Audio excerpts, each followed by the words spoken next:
feminist So I has... have one question, which I will actually want to ask. I've been meaning to ask an intelligent man. I didn't come across any for a while. So now that we're here, so What about, you mean you've not dated intelligent men? No, for a while. For a while. I Okay. haven't come across. So this question I want to ask that there is this relationship I was in, and I was dating this guy who's not an actor. He's a doctor, and for us, though I was a few years ago, I was in my mid-20s. He's a young doctor, but I still made a lot more money than him.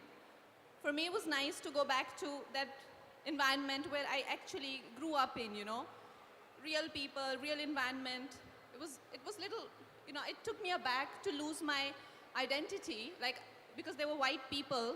He's an English guy. For me, it was little hard to sort of come to a world where I'm just, you know, like leading an anonymous life. But I still came to terms with it. It was hard for him to adjust to my environment. Though I don't have hanky-panky filmy friends, all my friends are very humble. But every time he'd meet my friends, he would ask me, what did your friends think of me? Am I some small fry? He never spoke like that, you know, and it was so heartbreaking to see him under that kind of a stress. So I remember one incident when we were in London and how your movie star friends suggest you places that to go to, you know, like one of the best restaurants in the world and all of that. So I said that, you know, we should go here. And he Googled and he's like, I don't want to spend so much on food. I said, I want to go there and I want to pay for it. Can I? Because he liked paying for everything. He seemed okay with that. We went there, we had dinner, it was amazing. When it came to paying for the food, I swiped the card and everything, and he started to get psyched in a very unnatural way, you know, like he would ask me, what is this waiter thinking about me? I said, do you know the waiter? And he's like, no, but even that lady was looking at us.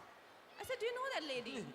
He's like, why do men do that? And that dinner became like a trauma, and I'm sure it was equally traumatic for him as well, because it led to a, you know, like an argument and then fight, and I cursed myself for even suggesting that I want to pay, you know. But if I can do laundries for him, go back to an anonymous life, being, you know, like a major movie star, he cannot come to terms with my environment, even if it is for like half an hour. Why do men do that?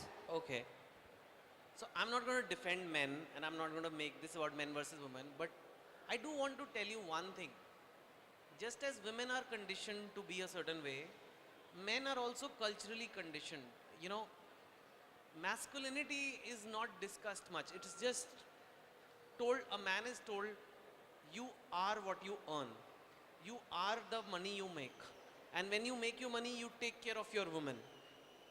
And that's so ingrained in a man that for many men, it's part of their identity. Unless you are besharam like me, mujhe koi fark nahi padta. It's not besharam, right? Like if he's my partner, I know. I mean... No, jokes apart. And I think men are told that this is what it means to be a man. You need to be able to, you should always pay in a restaurant.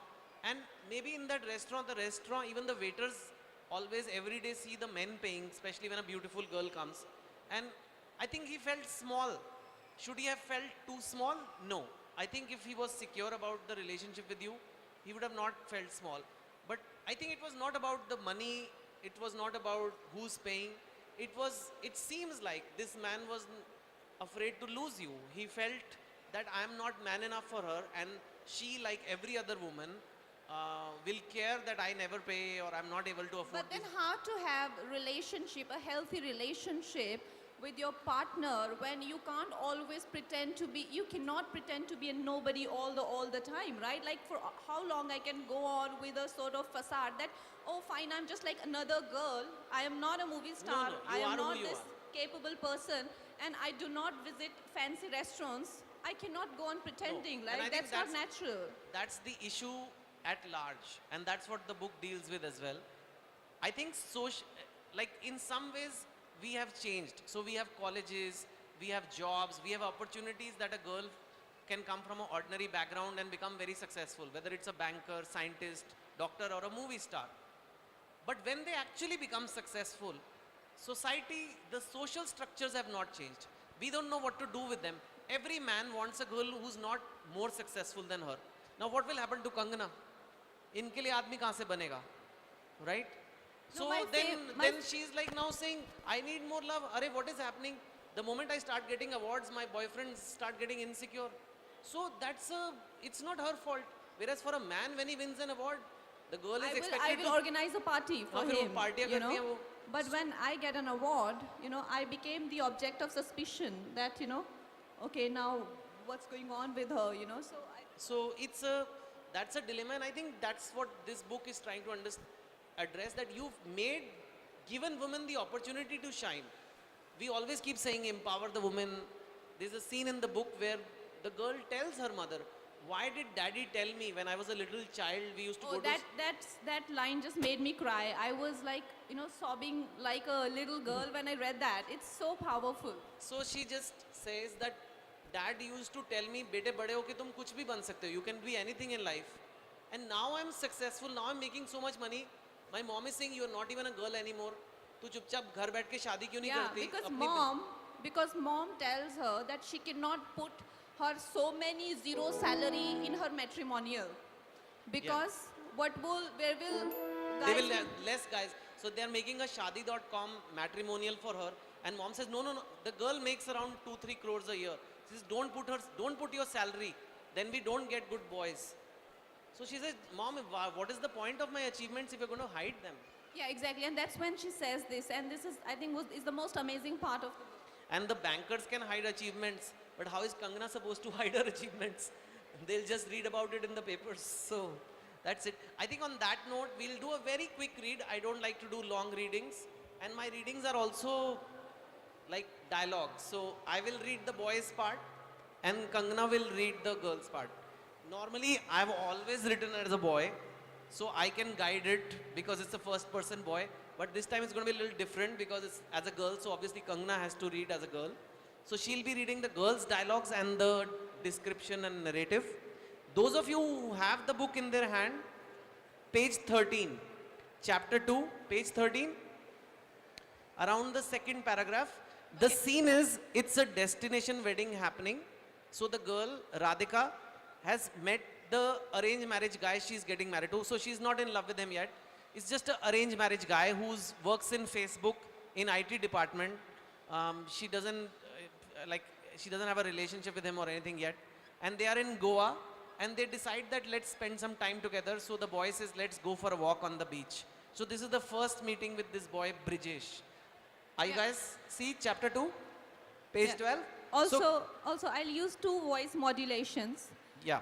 One for Radhika, another for Minimi, which is she has a voice inside of her, like a nagging, criticizing.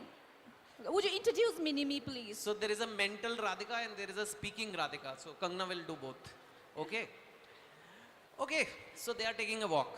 Kangana, from yeah. Okay. So you just arrived yesterday from San Francisco. Yeah, I landed last night. I wanted to maximize my leave. 1 week for the wedding, a couple of days after that at home in Mumbai, then Bali for our honeymoon. Used it all up actually.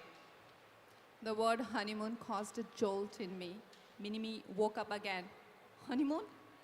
After a dozen old Skype calls, meeting once over a day trip, a week in Bali with this man I'm walking next to. Will we be naked? Stop it, Radhika. Focus on the moment. Must be tiring, flying so much. I saw you. I'm not tired anymore. I smiled. The man is trying. Maybe I should too. Brijesh smiled back. He had innocent teacher's pet eyes. How's Facebook? I had a busy month. Just finished an enterprise project. So much work. Front-end interfaces, back-end systems, underlying APIs. APIs? Application program interface. You know, it's a set of routines, protocols, tools for building software applications. How software components interact basically. I nodded, having understood not a word. You have no idea what I'm talking about, right? I laughed. I know not the... No, I know. Not the most exciting job in the world. Come on, you work at Facebook. It's quite cool. People think it is Facebook, so there's nothing to do. We post pictures all day or something. Oh, I'm sure it is pretty high-tech behind the scenes. should I talk more about personal stuff? He will happily discuss computer code for 2 hours if I let him. Radhika, take control. Okay, I think we'll stop here.